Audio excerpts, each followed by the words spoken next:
la presse ce mardi 7 novembre 2023, l'ONG Afrique contre le tabac dévoile le rapport sur l'indice d'ingérence de l'industrie du tabac au Burkina Faso, édition 2023.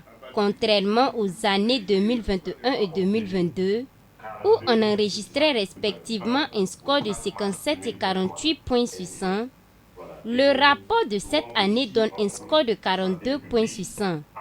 Et selon les conférenciers du jour, le Burkina note une faible ingérence de l'industrie du tabac dans les politiques de santé publique. Dans le rapport de 2021, le Burkina Faso avait totalisé un score de 57 points et s'était classé 10e sur 14 pays africains. Ce score de 2021 est élevé comparativement à celui de 2022 qui était de 48 sur 100. Selon le classement de l'index, plus le score est faible, plus le niveau d'ingérence est faible. Dans la présente édition de 2023, le score de 42 points obtenu par le Burkina Faso traduit une faible ingérence de l'industrie dans les politiques de santé publique par rapport au score des éditions précédentes. Cette nette amélioration est bien appréciée par Narcisse Naré, chargé de mission du ministère de la Santé et de l'Hygiène publique. Néanmoins, pour ce dernier, il faudrait que les autorités politiques et administratives s'impliquent fortement pour qu'il soit mis en place des politiques efficaces qui puissent améliorer la pérennité de la lutte anti-tabac. Cette année, nous sommes à un score de 42 sur 100. Cela veut dire qu'il y a des efforts qui sont faits par le gouvernement pour en tout cas répondre de façon négative aux tactiques de l'industrie du tabac.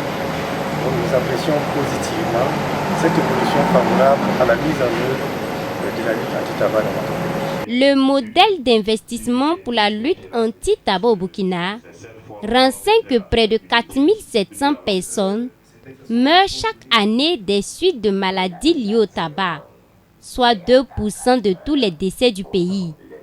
En plus, le pays dépense 57 milliards de francs CFA par an pour faire face aux conséquences sanitaires et socio-économiques dévastatrices de la consommation du tabac, a laissé entendre le coordonnateur par intérim de l'ONG Akonta.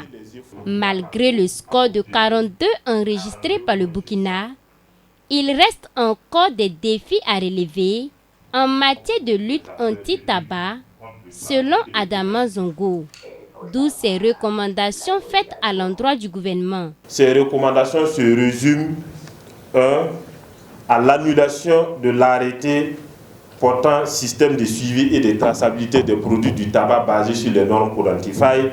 Deuxièmement, l'adoption de l'intégralité du contenu des projets, donc des décrets portant sur la prévention de l'ingérence de l'industrie du tabac dans les politiques de santé publique et sur l'emballage neutre des produits du tabac.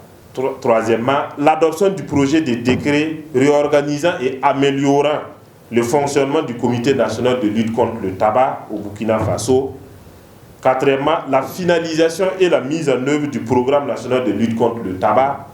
Cinquièmement, la création d'un fonds pour financer les activités de lutte contre le tabac, conformément à l'article 32 de la loi portant lutte contre le tabac au Burkina Faso. En rappel, il s'agit du troisième rapport du Burkina sur l'indice d'ingérence de l'industrie du tabac qui évalue la façon dont le gouvernement répond aux tactiques de l'industrie du tabac en utilisant les directives de l'article 5.3 de la Convention cadre de l'OMS pour la lutte anti-tabac.